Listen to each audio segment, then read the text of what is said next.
YTN 라디오 이동의 뉴스 정면승부 4부 시작합니다. 이번에는 한 주간 포털 사이트 뉴스에서 가장 이슈가 되었던 뉴스들을 살펴보고 빅데이터 관점에서 분석해보는 21대 총선 빅데이터 시간입니다. 비플라이소프트 미디어 빅데이터 분석연구소 소장으로 계신 이경락 박사 나왔습니다. 어서 오십시오. 네, 안녕하십니까. 자, 지난주에는 설이 있었고요. 또 사회적으로 큰 이슈들이 많이 발생했습니다만 아무래도 신종 코로나 바이러스 확산으로 인한 관심들이 가장 컸을 것 같은데 네네. 뉴스 역시 주로 이런 이슈가 다뤄졌죠. 예, 그렇습니다. 그 전체 뉴스 자주 본 뉴스, 많이 본 뉴스들 검색을 해서 전체 뉴스들을 봤더니 주요 키워드 가장 많이 나온 키워드가 중국, 그리고 두 번째가 우한, 그리고 세 번째 환자, 그리고 네 번째 신종 코로나 이렇게 나왔습니다. 그리고 그 밖에 뭐 일곱 번째에 우한 폐렴, 뭐 그다음에 바이러스 이런 것들이 있는데 전반적으로 다 그 신종 코로나 바이러스가 관련된 것들이 정치나 사회 문화면으로도 많이 확산됐다 이렇게 많이 나왔다 이렇게 볼 수 있습니다. 지금 박사님이 총 50개의 단어를 가지고 왔는데 네네. 1등부터 50등까지 네네. 1위, 1, 2, 3, 4, 7, 8, 9, 10이 전부 네. 이 신종 코로나와 관련된 단어들이고요. 예, 그렇습니다. 전체적으로 쉬운 게 중에 절반 네, 정도가 또 굉장히 많이 나와 있습니다. 예, 역시 지금의 관심사는 네네. 신종 코로나 바이러스다 이렇게 볼 수 네, 있겠고요. 그렇습니다. 그런데 과연 뭐라고 불러야 되느냐. 네네. 지금 WHO에서는 신종 코로나 바이러스라고 불러달라고 네네. 이야기하고 있고 우리 네네. 정부에서도 그게 맞다라고 이야기하고 있는데 네네네. 또 방송국에서도 그렇게 부르고 있습니다. 다만 네. 자유한국당과 보수신문에서만 굳이 콕 집어서 우한 폐렴이라고 하고 있단 말이죠. 네네네. 그런 거 관련해서 약간 논란도 있는데, 그게 일단 이런 질환을 부를 때 일단 잘못 명명되면 굉장히 사람들에게 영향을 주니까, 예. 그래서 특정 질병 이름을 가지고 지을 때 뭐 어떤 종교나 민족 공동체 이런 반발을 일으킬 수 있는 것들 뭐 이렇게 그런 것들이나 뭐 국가명 같은 것도 비슷하겠죠. 그러니까 여행이나 산업 무역에 이렇게 그런 장벽 혹은 식용 동물의 불필요한 그 도살 같은 거 이런 것들 유도할 수 있는 건 피하거든요. 예를 들어서 이걸 코로나 바이러스를 뭐 박쥐 바이러스다 뭐 이렇게 했을 경우에는 사람들이 각 박쥐에게 두려움을 느껴서 막 도살하고 그럴 수도 있으니까 뭐 그렇게 해서 그 보편적인 뭐 다른 생명이나 혹은 인간의 보통 삶에 영향을 줄 수 있기 때문에 이런 것의 명명을 아주 조심해야 된다. 뭐 이런 식의 이제 논란들이 나오기 시작을 했습니다. 예. 예전에도 뭐 그런 걸로 피해를 봤으니까 뭐 예를 들어서 우리나라만 해보라도 그런 일종의 사건 사고 명명할 때 예를 들어서 예전에는 기름 유출 사고 같은 경우에는 가해자 선박 이름을 댔었는데 예전에 한번 이제 태안 기름 유출 사고 이렇게 얘기했었죠. 예. 근데 실제로는 삼성 허페이스프로토 기름 유출인데 이제 그렇게 되면 아직도 이제 태안 계신 분들은 이렇게 피해를 많이 받거든요. 그거 이런 고정관념이 생기니까 그러니까 질병명도 그런 사건 사고처럼 이렇게 편견을 줄 수 있는 거 이런 거 막아야 된다. 그래서 이제 WHO에서 2015년에 이제 새롭게 그런 것들 피해서 지역명이나 이런 것들 피해서 해야 된다. 그래서 여기서 피해야 될 것들이 뭐 지리적 위치나 사람 이름, 동물이나 음식의 종, 그리고 문화, 인구, 산업, 직업 이런 것들 같은 걸 피해야 된다. 이렇게 해서 과도한 공포를 유도하는 거 배제해야 된다. 이렇게 얘기를 했었거든요. 예. 이제 이런 것 때문에 지금 신종 코로나 바이러스가라고 이제 얘기가 되고 있고 대체로 이제 새로 명명을 할 때에는 그 영향을 받는 대상이나 그런 심각성 혹은 계절 같은 정보를 담는 것이 좋다라고 이렇게 권고를 한 상태입니다. 예. 그러니까 상식적으로 봐도 신종 코로나 바이러스 불러야 될 것 같은데. 네네. 일부 언론에서 구태여 우한 폐렴이라고 고집하는 이유는 뭐예요? 뭐 예전에도 사실 기존의 사례들도 있으니까 예를 들어서 일본 내염, 뭐 홍콩 독감, 뭐 이런 얘기도 있었으니까. 아니 그건 뭐 과거이죠. WHO가 2015년에 이런 바꾸자 하기 전이잖아요. 네네. 예. 그런데 이제 지금 언론들 같은 경우 어떤 관점에서 보냐면 이제 저도 이제 그것 때문에 기자들하고 얘기도 해보고 그랬는데 이제 그건 WHO에서 공식적인 거고 그런데 예를 들어서 공익성 그러니까 WHO에서 얘기하는 공익성 같은 경우에는 그 어떤 편견을 주지 않는 게 공익적이라고 공공성이다 이렇게 보면 근데 이쪽 언론들 같은 경우에는 지금 당장 우한이라는 굉장히 위험한 지역이고 증상이 폐렴으로 나타나고 있는데 그것을 우리 입장에서 봤을 때에는 지금 위험 지역과 증상을 우한 폐렴이라고 얘기해서 알려주는 게 더 정확한 것이다. 이렇게 생각을 하고 그 우한 폐렴이라는 명칭을 계속 그 고수하고 있는 측면도 있고 또 한편으로는 이게 사실은 일단 지금 신종 코로나 바이러스 2019 뭐 이렇게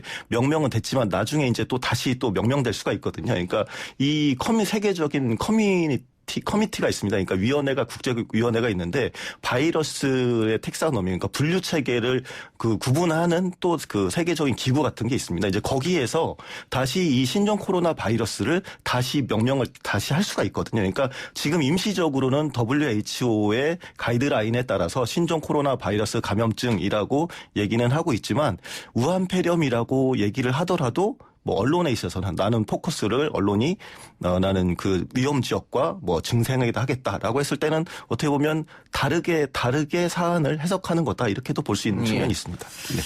뭐 정치적 목적도 있지 않을까 뭐 그런 이야기도 있던데 말이죠. 어쨌든 이 신종 코로나 바이러스에 대한 우려 때문에 여러 가지 말이 많습니다. 네네. 우리 교민들 우한에 있던 우리 교민들 뭐 네. 주재원일 수도 있고요, 유학생일 수도 있고. 네. 귀환을 일단 했는데 네. 이게 귀환하는 거에 대해서 귀환하는 건 찬성인데 왜 하필 뭐 우리 지역이냐 네네. 뭐 그런 거부터 시작해서 이거 우리 세금으로 또 이 사람들 데리고 오는 거 아니냐 네네네. 뭐 그런 이야기까지 네네. 사실 비행기표 다 돈으로 내고 오는데 네. 네. 역시 그런 여론도 지금 이번에 인터넷 또 기사에 많이 실렸죠. 네네. 그 설 연휴 마지막쯤에 이게 어떤 기사가 있었냐면, 미국이 이제 전 세계를 통해서 자국민들 귀환한다. 예. 이렇게 했었더니 거기에 댓글이 굉장히 역시 뭐 천조국이다. 대단하다. 이렇게 뭐 옳다. 그렇게 얘기를 했는데. 미국은 자국인 보호를 네네. 철저히 하는구나. 이렇게 이런 식이 칭찬의 댓글이. 됐는데 예. 근데 똑같은 조치를 우리나라에서 했더니 거기에는 전 세계 귀환시키면 안 되는데 왜 아픈 데에서 더 전염될 수도 있고 그리고 그 반대로 왜 거기다 세금 쓰느냐 이런 식으로 해서 똑같은 내용인데 에도 불구하고 그런 조치에도 불구하고 오히려 그러니까 내로남불의 반대죠. 내가 하면 불륜이고 남이 하면 로맨스인 이런 식의 반응들이 좀 인터넷에 댓글에 있었고 그것이 실제로 이제 기사로 나오기도 했었습니다. 예. 그래서 그러면 그 기사가 맞나 해서 실제 댓글을 제가 분석을 해봤습니다. 그래서 네이버 댓글을 분석을 해보니까 방금 이제 지적한 것처럼 기사에서 지적한 것처럼 자국민의 전세기 귀환 관련해서 미국 엄청 칭송을 했고 그리고 우리나라 전세기 귀환에 대해서 비판하는 거. 그러니까 귀환 자체를 반대하거나 귀환되더라도 사후 조치 이거 제대로 안 될 거다. 이런 식의 이제 비난 내용들이 네이버에서는 많이 있었습니다.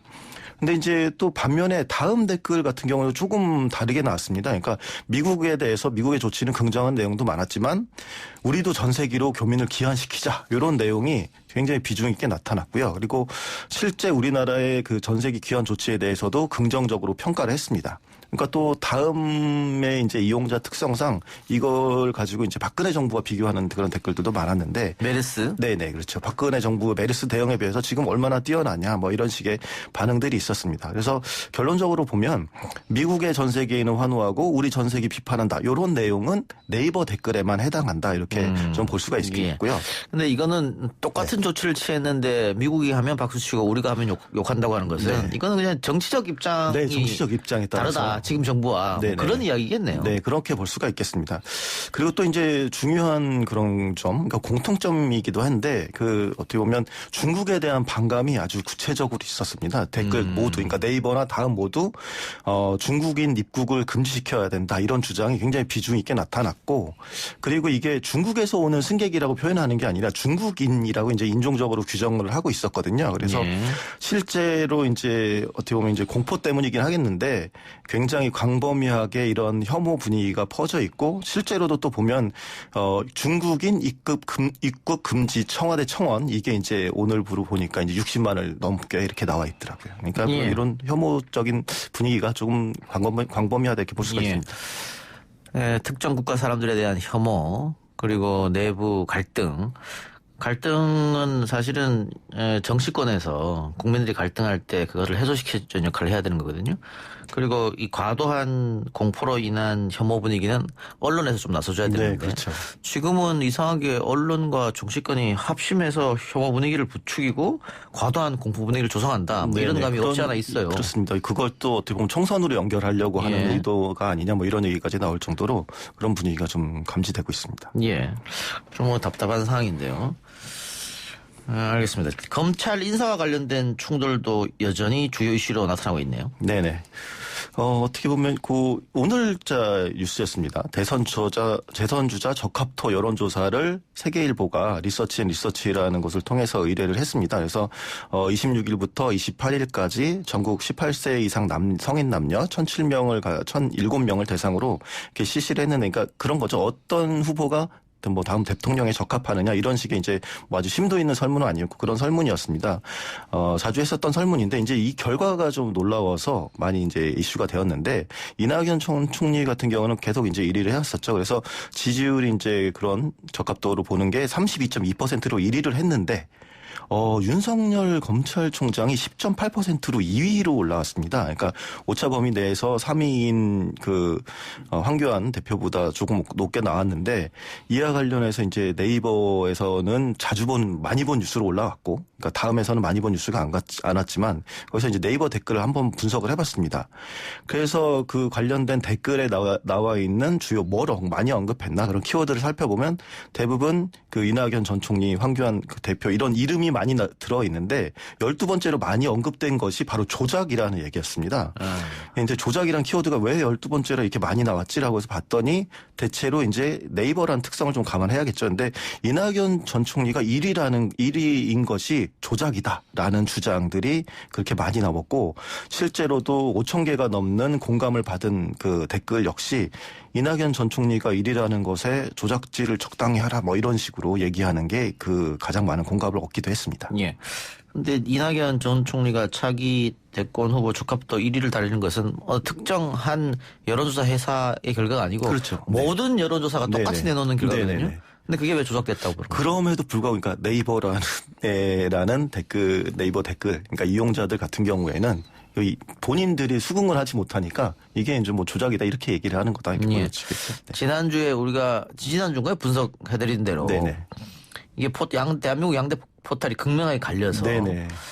다음은 뭐 친정부라고 할까요? 네네네. 근데 네이버는 친야당 이렇게 와야겠네요. 네네, 그런 성향이 있습니다. 그러니까 실제로 그 댓글 내용들 보더라도 막 서로의 그 포털 사이트 이용자들을 비판하는 그런 정치적 성향을 비판하는 내용들도 많이 나오고 있습니다. 예.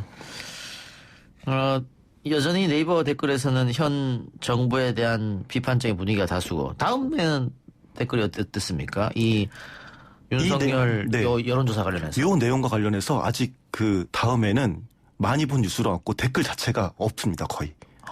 네, 그러니까 다음 이용자들은 이 뉴스를 보고 싶지 않은 걸 수도 있고 보더라도 댓글을 거의 안 달고 있는 상황. 오늘 뉴스에 대해서는 그랬습니다. 그러니까 내일쯤 됐으면 어떻게 될지 모르겠는데 아직까지는 반응을 하지 않고 있는 상황입니다.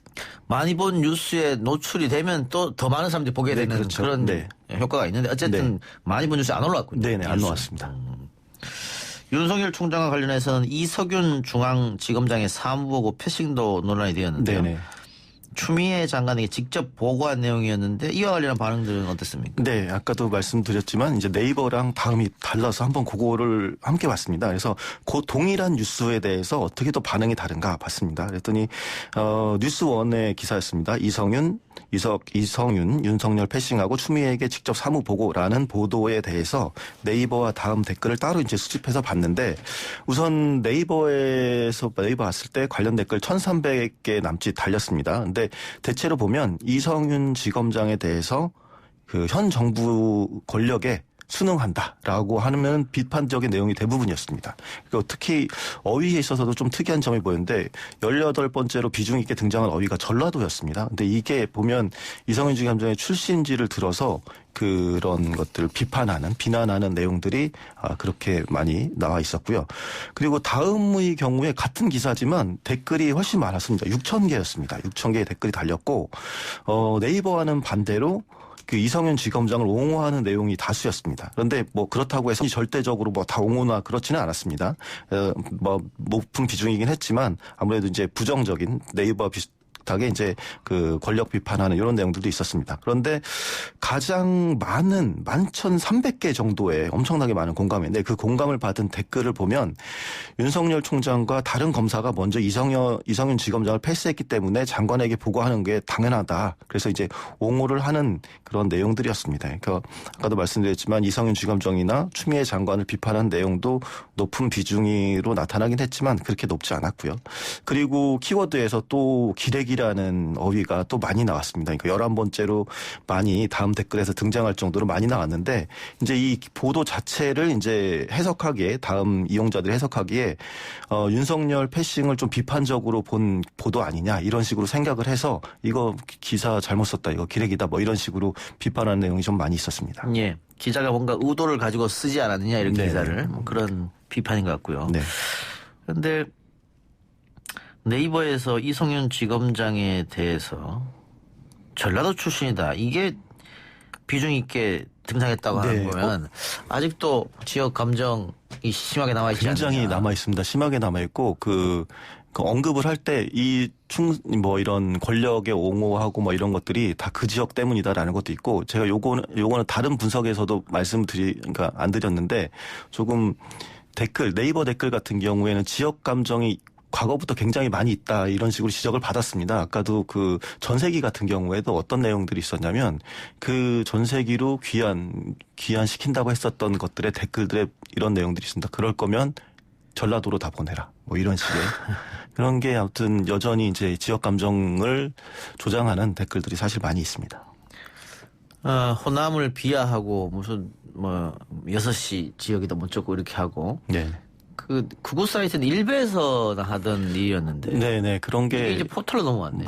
많이 넘어왔습니다. 그러니까 사실 뭐 이용자들 특성이 그렇다라는 것들만 그냥 보고 있을 수 없을 정도로 그 댓글이 좀 많이 좀 오염이 됐고 사실 이제 굉장히 이제 극렬하게 더욱더 분화돼서 나뉘고 있다라고 이제 보여지고 있습니다. 이성윤 지검장에 대해서 권력에 순응한다. 뭐 이런 비판이야 충분히 뭐 할 수 있는 비판이라고 보거든요. 네. 뭐 댓글로 들었어. 네.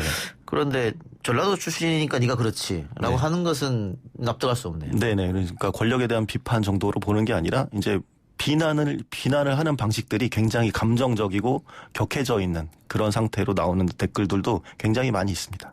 예. 알겠습니다. 다음은 정반대였었고요. 네. 자, 또 지금은 좀 사고라들은 것 같은데요. 원종건 씨 이슈. 네네. 이것도 포털에 반응이 다르게 나타났습니까? 이건 네.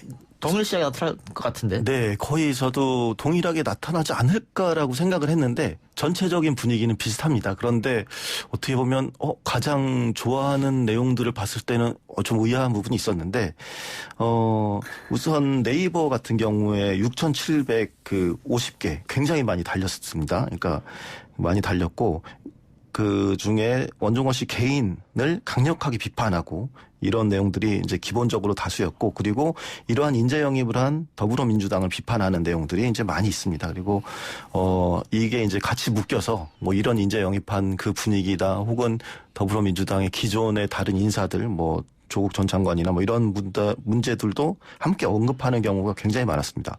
그런데 이제 다음의 경우에는 사실은 이게 댓글이 많지 않았습니다. 이제 좀 비교해서 생각을 해보시면 방금 이석윤 지검장 같은 경우에는 네이버는 1,300개, 다음은 6,000개였거든요. 예. 근데 이 어떻게 보면 약간 민주당의 불편한 이런 소식에 대해는 다음은 6,750개인데, 그러니까 네이버가 6,750개인데 다음은 1,000개로 굉장히 또 수가 적거든요. 그러니까 불편한 것들에는 잘 반응을 안 한다고 볼 수 있는데, 그래서 대체로 원 씨를 비판하는 내용들이 많습니다. 그런데 문제는 여기서 비판만 하는 게 아니라 조금 일단 비판의 수위가 낮고, 그리고 음모론을 제기하는 경우도 있습니다. 그러니까 가장 많은 공감을 받은 댓글의 내용이 뭐냐면 이 시점에 전 애인을 그런 잘못을 폭로한 것은 누군가의 조종이다. 이렇게 평가하는 게 제일 많은 고감을 받은 댓글이었고 두 번째로 공감을 많은 댓글의 경우에도 이거 뭐 비판을 이렇게 잘 모르면서 비판 자제하자. 이 원종건 씨가 이게 너무 심해져서 이제 당이 우려돼 진흙탕 싸움이 될까봐 그렇게 떠난 것이다라고 평가하는 게 두 번째로 많은 공감이었거든요. 그러니까 나머지는 물론 원 씨 비판하는 것들도 많았는데 가장 많은 공감을 받은 댓글에서는 조금 약간 납득하기 어려운 그런 내용들이 있었습니다. 예. 여기서도 극명하게 엇갈리는데 네이버와 다음이. 네. 그 상식적으로 쉽게 생각했을 때는 그 인터넷 공간에서 의견을 나누는 건데 네네. 어떻게 이 양대 포탈이 이렇게 극명하게 댓글의 의견을 갈릴까? 네. 의아하단 말이죠. 네. 어떻게 보면은 이제 좀 어느 정도 내가 지지받을 수 있는 곳 혹은 나랑 비슷한 의견을 갖는 사람들로 점점 이제 어떻게 보면 이것도 양극화라고 볼 수가 있는데 아예 파벌이 나뉘어서 가는 현상들이 뚜렷하게 보인다고 이렇게 생각이 됩니다. 그렇다 보니까 아무래도 내가 글을 썼을 때 더 많이 호응을 받을 수 있는 곳에다가 글을 남기는 경향들이 이제 더 많을 테고 그런 것들이 이제 계속 우리나라의 이런 여러 가지 정치 현실이 계속 바뀌면 그러니까 좀 너무 분열을 되고 갈등을 지속하다 보니까 그런 것들이 더 강화되어서 나타나는 경향들이 있습니다. 예. 네. 그러니까 처음에 포탈이 생겼을 때는 이런 일이 없었는데 네. 조금씩 결국 이렇게 됐군요. 예. 실제로 다음보다 네이버 뉴스 포탈 이용률이 높기는 하지만 실제 보게 되면 댓글 수나 반응은 또 다음이 더 많이 있거든요. 그런 것들도 사실 좀 특이한 사례이기도 합니다. 예. 자, 청취자 질문이 하나 왔는데요. 3496님. 매크로 댓글에 대한 분석도 좀 부탁드립니다 했는데 지금 김경수 경남도지사가 한참 재판을 받는 것도 바로 이 부분입니다. 네네네. 네. 뭐 킹크랩, 매크로 네네네. 뭐 이런 거지 네네네. 않습니까? 그것도 당시 네이버를 상대로 했기 때문에 네네. 네이버에 대한 업무방해 네네. 이렇게 되는 건데 네. 여전히 매크로는 존재하지 않을까요?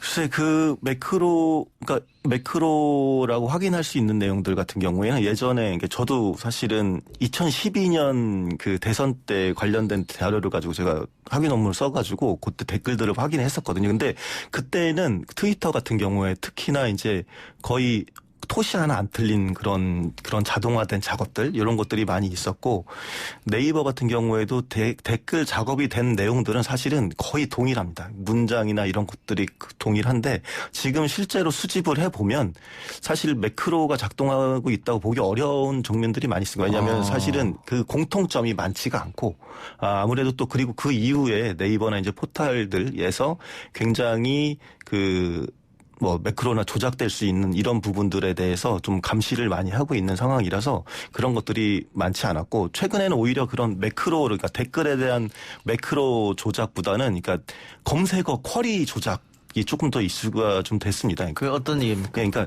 매크로 같은 경우는 이제 어떤 특정한 문구들을 만들어서 자동으로 이제 입력하게 되는 방식이지만 그 쿼리 조작 같은 경우 어떻게 하냐면 그러니까 짧은 링크입니다. 그러니까 검색어 같은 경우 예를 들어서 이동 같은 거를 검색어로 짧은 주소를 만들어 놓고 그런 것들을 계속 반복해서 이제 그걸 클릭하기 전까지 그 검색어가 입력되는 건지 모르죠. 사람들이. 근데 어떤 링크를 클릭을 하면 저절로 네이버에 이동형이라는 게 검색이 되는 이런 것들이 일종의 쿼리 조작이라고 할 수 있는데 요즘 그 홍보 쪽 특히나 PR 쪽에서 어떤 식으로 하냐면 이제 예를 들어서 최근에도 이제 문제가 됐었지만 특정 회사의 이벤트나 이런 것들을 보면 갑자기 순위가 1위로 상승하는 경우들이 있습니다. 예. 이제 그런 것들은 어떻게 보면은 홍보 회사에서 작업을 한 것, 대행사들이 작업을 한 거죠. 유사하게 보면 어쩌면 그 예전에 음원 사재기 관련된 것들 그런 것들도 좀 유사할 수도 있겠는데 어쨌든 그 이용자들이 모르는 방식으로 쿼리를 링크를 줌으로써 그것들을 계속 반복해서 눌러서 갑자기 검색어 순위가 그러니까 저희가 관심이 전혀 없는데 어떤 이벤트가 갑자기 네이버 검색 순위 1위에 오르고 이런 경우들이 있었거든요. 이제 그런 것들도 최근에는 방지를 하고 있습니다. 어쨌든 기술적으로 해서 막고는 있는데 그런 차이들이 최근에는 오히려 검색 순위 조작이 그러니까 매크로 다음으로 나오고 있는 그런 방향이라고 볼 수 있습니다. 그 매크로 사태 때문에 네이버에서도 그 최고 조회수 라인인가요? 그거를 네네. 빼기도 했고. 네네.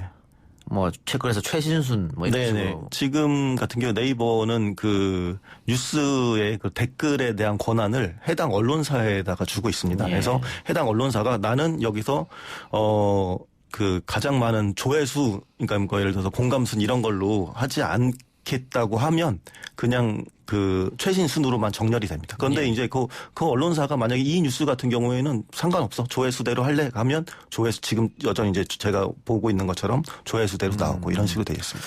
그러니까 또 우리는 검색어 순위에 너무 집착한다. 네. 외국 사이트 보면은 검색어를 아예 배치 안 한 것도 많거든요. 네, 맞습니다. 근데 검색어 순위를 제일 앞면에 배치를 하다 보면 네. 결국은 이 인터넷을 보는 사람들한테 이 뉴스부터 먼저 봐라. 네네네. 뭐 이렇게 제안하는 꼴밖에 안 네, 되는 그렇습니다. 거잖아요. 그러니까 어떻게 보면 아까 매크로가 일종의 여론 조작의 이제 그런 것 밑에서 잠재적인 거라면 그러니까 댓글이 아니라 전 검색어 조작 같은 경우에는 아예 의제 설정을 해버리는 인터넷 내에서 의제 설정을 해버리는 그런 역할을 할 수가 있기 때문에 그런 것들이 오히려 지금 앞으로 이제 총선이나 이런 관계에서도 사실은 또 어떻게 또 불거질 수 있는 그런 문제라고 좀 생각됩니다. 알겠습니다. 오늘 말씀 여기까지 듣죠. 네. 수고하셨습니다. 네, 감사합니다. 5215님께서 여론조사 이야기하면서 표본오차 신뢰 수준 이야기를 왜 안 합니까 했는데 2부에서 했습니다. 예, 했으니까요. 오해 없으시 바라고요. 자, 광고 듣고 오겠습니다.